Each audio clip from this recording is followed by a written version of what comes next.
Good morning, students.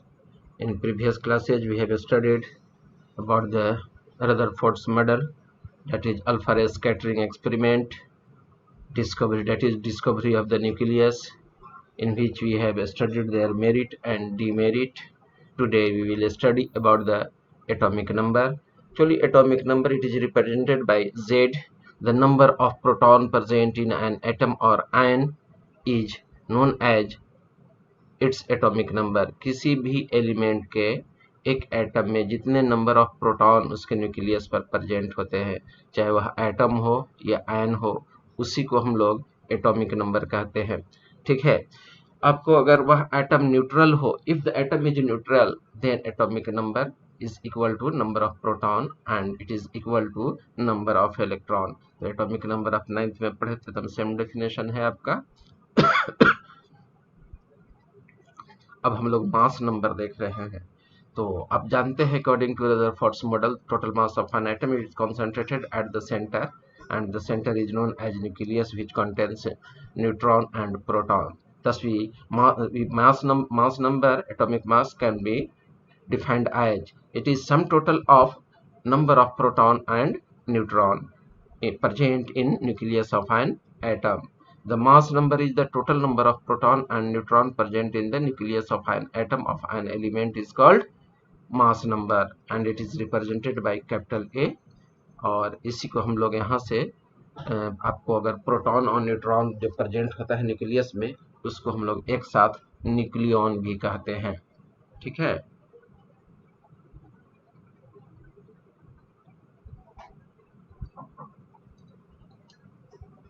तो nucleon क्या है ये आपको याद रखना है। प्रोटॉन और न्यूट्रॉन को एक साथ हम लोग न्यूक्लियन कहते हैं।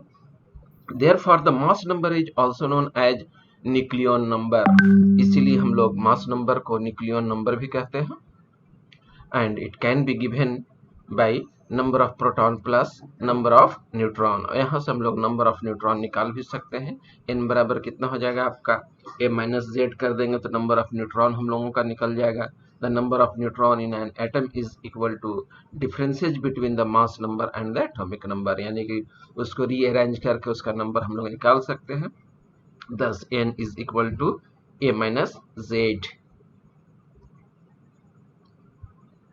Now how to represent the complete symbol of element along with atomic number and atomic mass we will see here ना। तो इसको रिप्रेजेंट करने के लिए कोई एलिमेंट हम लोग ले लेते हैं। Suppose that very element is x ना, then there are two inscription, that is subscript and superscript।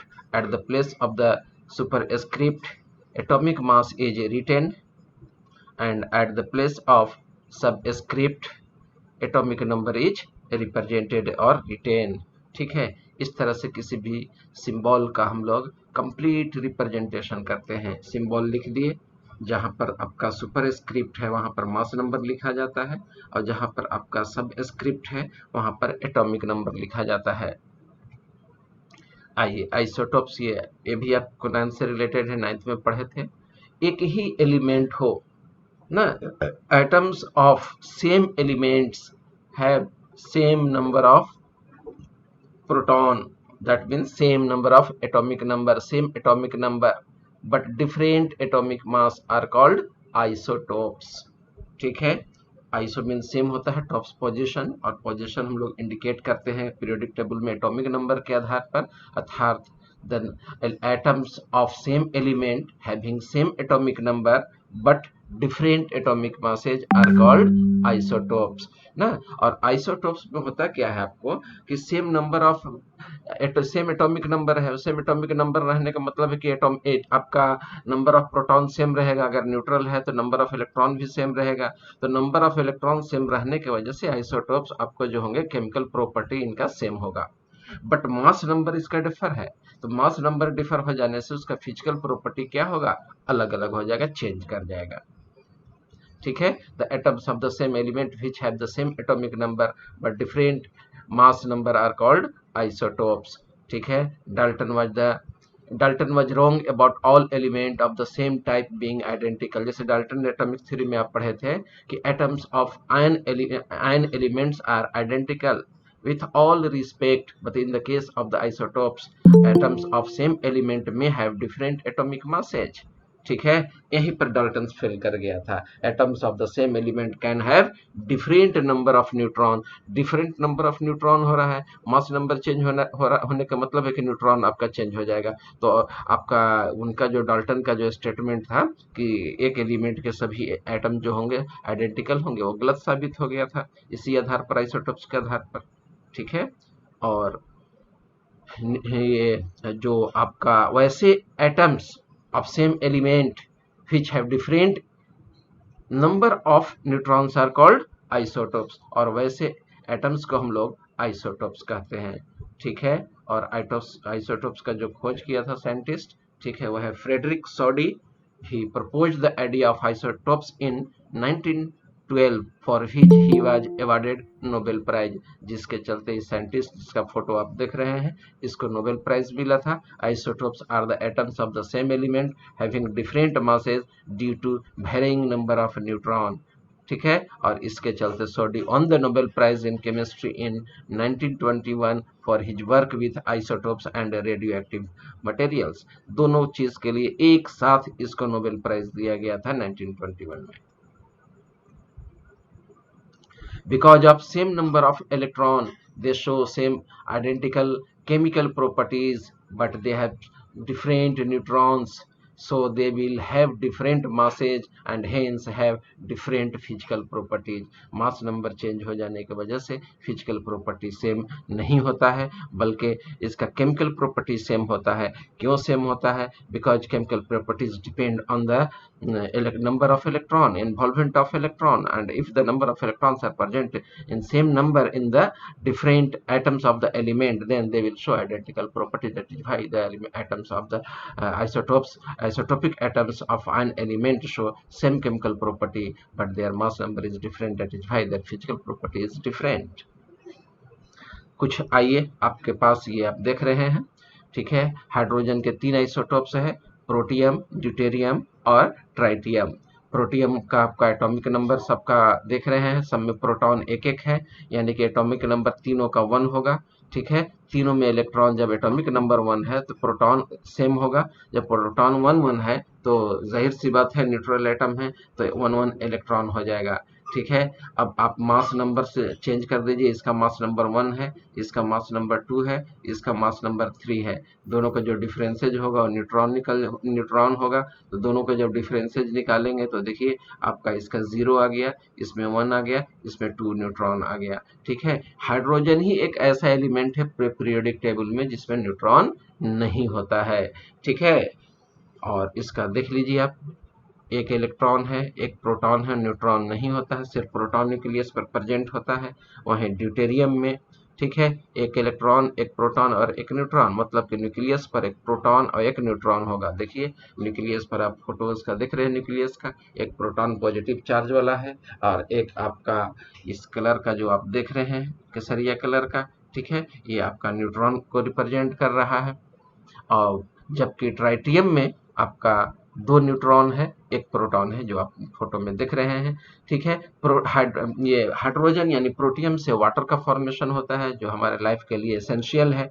ठीक है, और ड्यूटेरियम से हेवी वाटर का फॉर्मेशन होता है, जो इसका सिंबल हम लोग कैपिटल डी से रिप्रेजेंट करते हैं, तो D2O हो जाता है, वह हेवी वाटर कहलाता है। और हमारे बॉडी में हेवी वाटर सफिशिएंट अमाउंट में पाया जाता है। जैसे पानी आप कहीं पर रख करके छोड़ दीजिए तो वह सड़ जाता है, गलने लगता है, सड़ने लगता है, कीड़े पड़ने लगते हैं। हमारे बॉडी में तो पानी आपका 80% है, फिर भी वो पानी सड़ता क्यों नहीं है? It is due to the presence of heavy water, that is D2O, which prevents the retaining of water in our body, while the tritium is used in nuclear reactor। और ट्रिटियम का यूज जो होता है nuclear reactor में होता है। ठीक है, आइए आइसोटोप से रिलेटेड कुछ और इन्फॉर्मेशन देखते हैं हम लोग। Elements occur in nature as a mixture of isotopes. Element जो नेचर में पाए जाते हैं मिक्सचर ऑफ आइसोटोप्स पाए जाते हैं। जैसे कार्बन है C12 और C14, तो C12 का परसेंटेज कुछ और होगा, C14 का परसेंटेज कुछ और होगा। मतलब कि इसके जो आइसोटोपिक एटम्स हैं, ठीक है, इसका परसेंटेज जो होगा, परसेंटेज कंपोजिशन जो होगा नेचर में अलग अलग होता है, ठीक है, मिक्सचर के फॉर्म में पाए जाते हैं, ठीक है। Isotopes are atoms of the same element that differ in the number of neutron, और इनमें सिर्फ न्यूट्रॉन का डिफरेंसेज होता है। अब यहाँ पर आप देख रहे हैं सेम चीज, आप हाइड्रोजन को प्रोटियम ना, दूसरा हो गया जैसे एक हीलियम ले लिए जिसमें 2 प्रोटॉन है, लिथियम का एटॉमिक नंबर 3 है तो प्रोटॉन भी 3 होगा, ठीक है। प्रोटॉन को हम रिप्रेजेंट कर रहे हैं इस तरह से पिंक कलर से, जिस पर पॉजिटिव चार्ज दिखा रहे हैं। न्यूट्रॉन पर हम लोग इस तरह का कलर लिए हुए हैं जिस पर हम लोग कोई चार्ज नहीं दिखा रहे हैं। अब मतलब कि 0 है तो 0 चार्ज, मतलब कोई चार्ज नहीं, न्यूट्रल है। तो हाइड्रोजन को आप देखेंगे तो हाइड्रोजन में देखिए एक प्रोटॉन है, ठीक है। अगर हम लोग इसमें अगर हाइड्रोजन का आइसोटोप्स देख लें, ठीक है, तो एटॉमिक मास अलग हो गया जरूर, लेकिन एटॉमिक नंबर रिमेन सेम है। तो इसमें एक प्रोटॉन हो जाएगा, एक न्यूट्रॉन हो जाएगा, इसमें सिर्फ प्रोटॉन हो जाएगा। आइए ट्राइटियम में देखते हैं तो इसमें एक प्रोटॉन 2 न्यूट्रॉन हो गया ना। उसी तरह से हीलियम के आइसोटोप्स में देखिएगा तो हीलियम के 2 आइसोटोप्स हो गया, 3 and 4 हो गया, ठीक है। इसमें 2 प्रोटॉन 1 न्यूट्रॉन, इसमें 2 प्रोटॉन और 2 न्यूट्रॉन हो गया। ये हीलियम का केस था। लिथियम का भी 2 आइसोटोप्स होता है ना, एटॉमिक नंबर 3 दोनों का हो जाएगा, मास नंबर इसका 6 इसका 7 है, तो प्रोटॉन 3 हो गया और 3 आपका न्यूट्रॉन हो गया। इसमें देख लीजिए प्रोटॉन जो होगा 3 हो गया, न्यूट्रॉन जो हो गया 4 हो गया, ठीक है। अब आइए हम लोग आइसो बार देखने जा रहे हैं। आइसो बार 2 वर्ड से मिलकर बना हुआ है। आइसो मीन सेम और बार मतलब होता है वेट, मास, ठीक है। मतलब कि सेम एटॉमिक मास हो, एटॉमिक मास नंबर सेम हो, लेकिन क्या कहा जाता है जब 2 डिफरेंट एलिमेंट होंगे, और ये आइसो बार जो होता है ये ना, atoms of 2 different element having same atomic mass but different atomic number. तो जाहिर सी बात है जब 2 डिफरेंट एलिमेंट के एटम होंगे जिनका मास नंबर सेम है तो एटॉमिक नंबर चेंज कर जाएगा, यानी प्रोटॉन चेंज कर जाएगा आपका इस केस में, ठीक है। Isobars are the atom with the same mass number but different atomic number and are atoms of different element. For example carbon 14 और नाइट्रोजन 14 को ले लीजिए, तो यहाँ पर दोनों का मास नंबर देखिए 14 है, ठीक है, लेकिन एटॉमिक नंबर एक का 6 है तो दूसरे का 7 है, ठीक है। इस तरह से मास दोनों 2 डिफरेंट एलिमेंट के एटम हो गए। ऐसे एलिमेंट को, ऐसे एटम्स को हम लोग क्या कहते हैं, आइसोबार कहते हैं। They have same number of nucleons, और इसमें न्यूक्लियॉन्स लेकिन जो होता है वो आपका सेम प्रेजेंट होता है, but they are different and they are differ chemically because the chemical characteristic depends upon the number of the electron, ठीक है। and they have different atomic number, therefore the number of electron are different in isobar, that is why their chemical properties will be different, और जिसके चलते इनका chemical property जो होगा different होगा ना। आइसोटोन अब हम लोग देखने जा रहे हैं, ठीक है। Isotones are the atoms of different element which have same number of neutrons। तो वैसे एटम्स ना जो डिफरेंट एलिमेंट के हों लेकिन न्यूट्रॉन का नंबर क्या हो, सेम हो, तो वैसे हम लोग एटम्स को आइसोटोन कहते हैं। और आइसोटोन आप देख रहे हैं आपके सामने, इसका एग्जाम्पल है जैसे कार्बन C6 और 14, C17 and 15, ऑक्सीजन यानी कि 8, ऑक्सीजन 8 and 16। तो इसमें जैसे ही हम लोग ले लिए, अब इसका न्यूट्रॉन का संख्या देखिए ना, रिमेन सेम है। इसमें भी आप देख लीजिए दूसरा एग्जांपल में सिलिकॉन, फास्फोरस और सल्फर लिया हूं मैं, ठीक है। सब में न्यूट्रॉन जो है इसमें इन केस में 16 है, इन केस में 8 है, सेम नंबर ऑफ न्यूट्रॉन्स है। तो ऐसे एटम्स को हम लोग क्या कहते हैं, आइसोटोन्स कहते हैं, ठीक है। Isotones show different physical and chemical properties. इसमें मास नंबर भी चेंज हो रहा है, ठीक है, एटॉमिक नंबर भी चेंज हो रहा है, सिर्फ न्यूट्रॉन का संख्या आपका रिमेन सेम है। तो एटॉमिक नंबर से केमिकल प्रॉपर्टीज डिसाइड होता है और मास नंबर से फिजिकल प्रॉपर्टी डिसाइड होता है, और दोनों जब डिफर कर गया तो आइसोटोन में क्या होगा, दोनों के दोनों चीज अलग अलग होगा, डिफर करेगा ना। Developments leading to the Bohr's atomic model of the atom. Bohr's atomic model क्यों आया, ठीक है, उसके बारे में हम लोग उसका बैकग्राउंड देखने जा रहे हैं, ठीक है। तो आइए सबसे पहले हम लोग देखते हैं लाइट के बारे में ना। तो लाइट के बारे में आप जानते हैं, dual character of electromagnetic radiation show करता है ये। Experimental data regarding atomic spectra के बारे में भी हम लोग स्टडी करेंगे। चलिए कोई आप लोगों में से बताइए, what is light?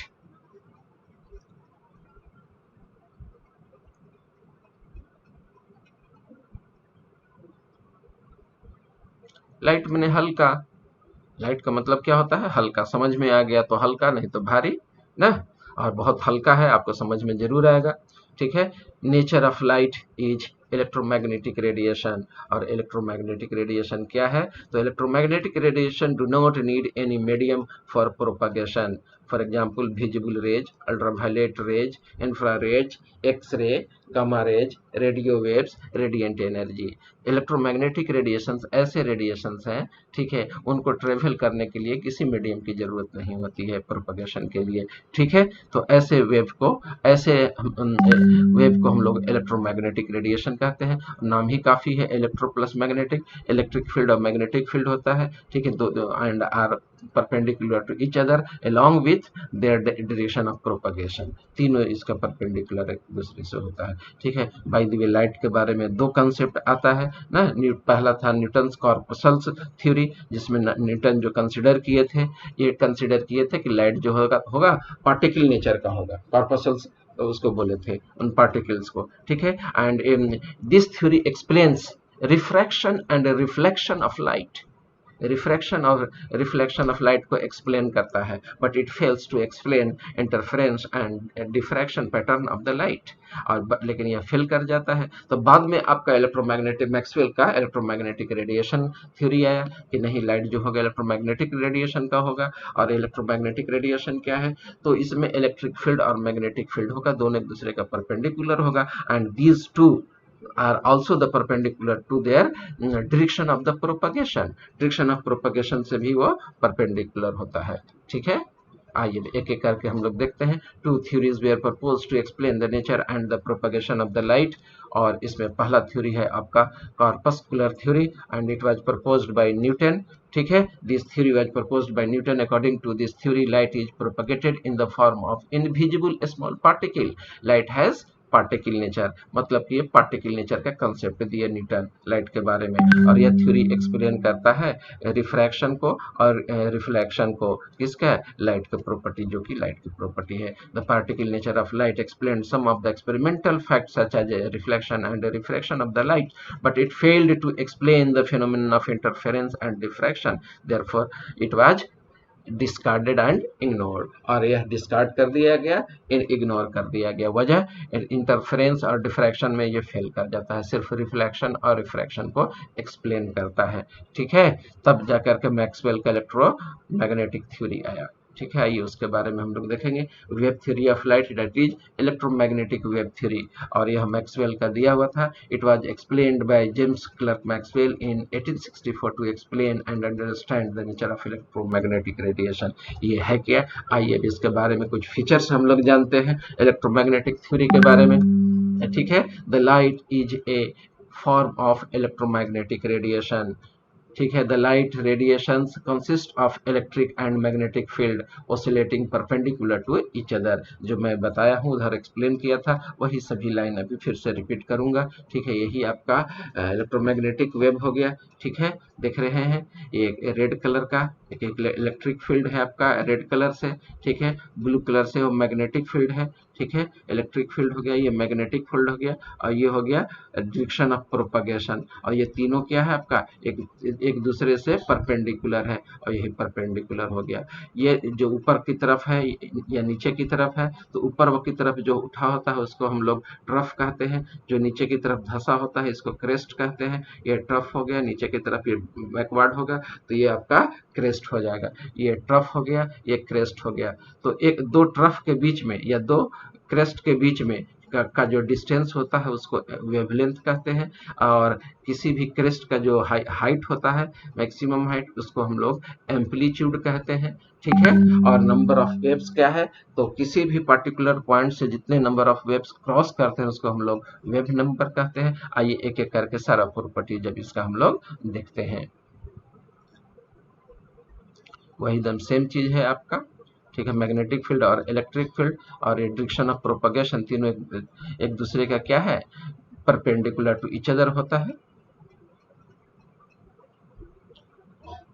The vertical component of wave E indicates the change in the strength of the electric field, and the horizontal component of the wave H indicates the change in the strength of the magnetic field. ठीक है, these radiation do not require any medium for propagation. The radiation possesses wave character and travel with the velocity of light, that is, its velocity will be 3 into 10 to the power 8 meter per second. Because of the above characteristic, radiations are called electromagnetic radiations, wave or waves. ठीक है, electromagnetic radiation is explained by following characteristics ना, एक एक करके। जैसे wavelength हो गया, तो वेवलेंथ के बारे में मैं आपको जस्ट अभी बताया था कि the distance between two successive crest और ट्रफ, ठीक है, between any two consecutive identical point in the same phase of the wave is called wavelength, और इसको फिर हम लोग वेवलेंथ कहते हैं। The wavelength is measured in terms of metre, centimetre, angstrom, ठीक है, nanometre, picometre and also in millimetre. मतलब कि उसका जो यूनिट लेंथ का जो यूनिट होगा वही यूनिट इसका वेवलेंथ का हो जाएगा। एसआई यूनिट ऑफ वेवलेंथ आप अपने सामने देख रहे हैं, ठीक है, इज मीटर, यह मीटर है जिसको रिप्रेजेंट हम लोग करते हैं एम से। 1 एंगस्ट्रम बराबर 10 टू द पावर -10 मीटर होता है, और सेंटीमीटर में कन्वर्ट कर दीजिए, कन्वर्शन फैक्टर है आप सामने देख रहे हैं। 1 नैनोमीटर हो गया 10 to the power -9 metre, 1 picometre बराबर हो गया 10 to the power -12 metre. Centimetre में उसको कन्वर्ट करते रहिएगा, एंगस्ट्रम में कन्वर्ट उसको करते रहिएगा, ठीक है। आइए कुछ और हम लोग फैक्ट्स देखते हैं इसके बारे में। फ्रीक्वेंसी, जिसको हम लोग इस तरह से रिप्रेजेंट करते हैं, जिसको हम लोग न्यू पढ़ते हैं, the number of waves that passes through a given point in 1 second is known as frequency of the radiation. ठीक है, किसी पॉइंट से जितने नंबर ऑफ वेव्स क्रॉस करेंगे उसी को हम लोग फ्रीक्वेंसी कहते हैं। ये देख लीजिए, ये आपका क्रेस्ट हो गया, ये क्रेस्ट हो गया, और नीचे वाला ट्रफ हो गया। तो एक ट्रफ हो गया, कोई एक ट्रफ ले लीजिए, दूसरे को क्रेस्ट कह दीजिए, ठीक है।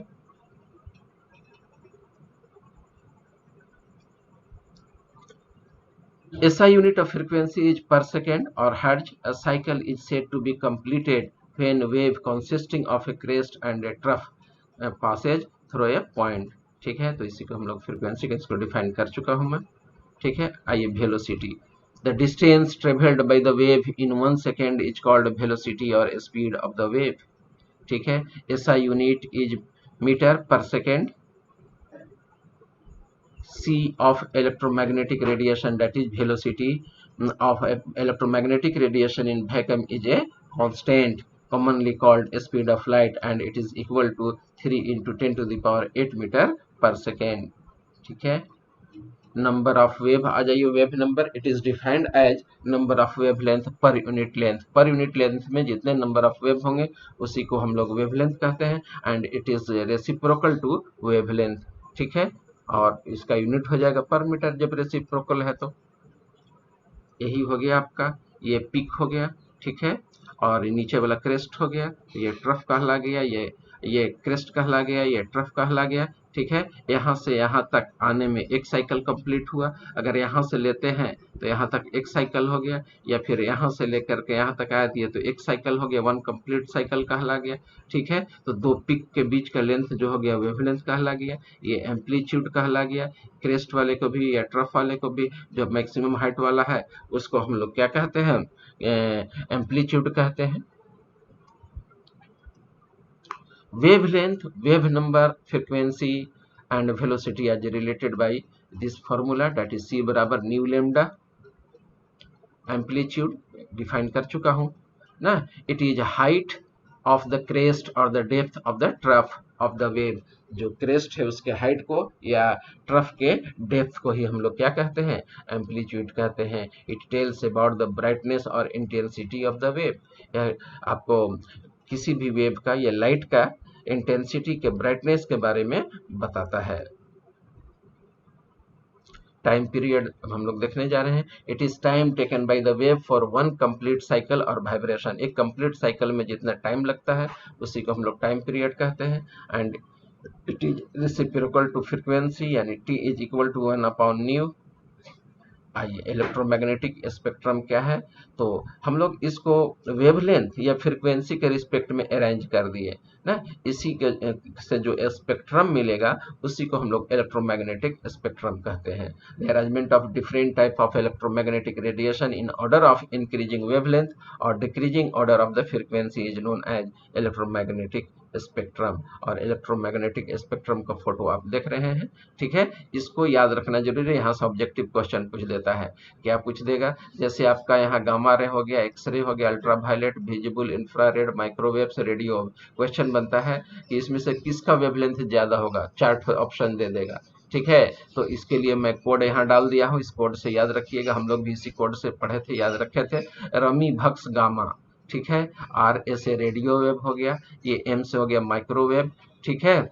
इसके बाद आई से हो गया इंफ्रारेड, भी से विजिबल रे, यू से अल्ट्रावायलेट, ठीक है। इसके बाद एक्स से हो गया आपका एक्स रे, और गामा रे यहाँ दिया हुआ है ये, ठीक है। और जैसे जैसे लेफ्ट टू राइट आते हैं हम लोग गामा रे की तरफ बढ़ते हैं, ठीक है। क्या चीज आपका बढ़ रहा है, फ्रीक्वेंसी बढ़ रहा है, मतलब इंक्रीजिंग ऑर्डर ऑफ फ्रीक्वेंसी में ये सजा हुआ है। तो फ्रीक्वेंसी और वेवलेंथ में इन्वर्स का रिलेशन होता है, एक बढ़ता है तो दूसरा घटता है, तो ऑटोमेटिक फ्रीक्वेंसी वाला याद है तो वेवलेंथ उसका उल्टा होगा, उसको हम लोग दिखला देंगे। और विजिबल स्पेक्ट्रम 4000 से ये नैनोमीटर में लेंगे तो 400 नैनोमीटर से 750 नैनोमीटर हो जाएगा। एंगस्ट्रम में लेंगे तो 4000 से लेकर के 7500 8000 एंगस्ट्रम के बीच में होता है ना, विबग्यूअर, जिसको आप 10 में पढ़ चुके हैं।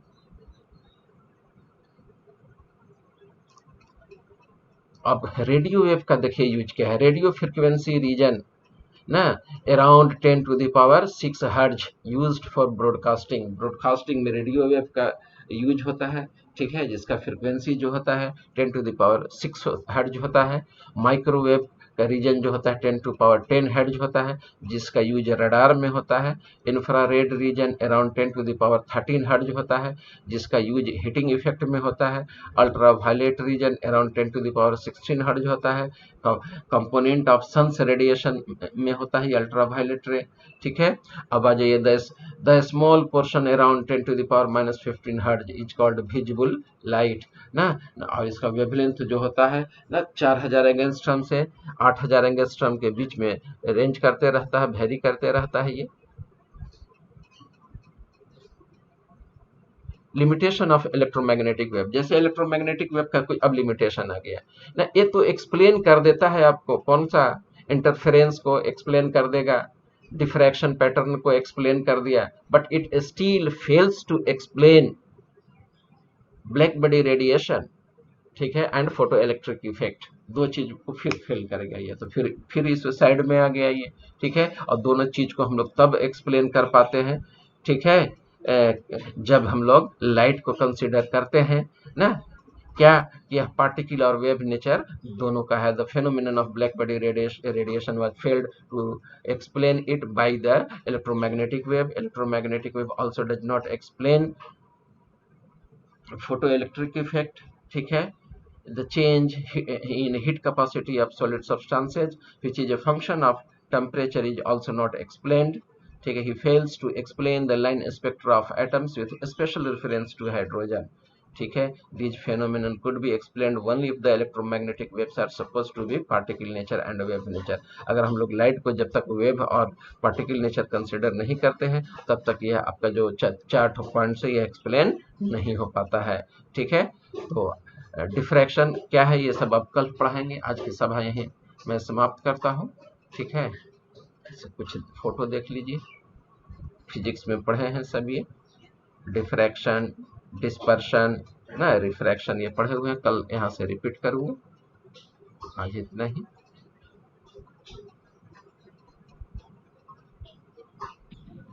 ठीक है। क्लास सब जाइए, अपना अपना घर नाश्ता कीजिए।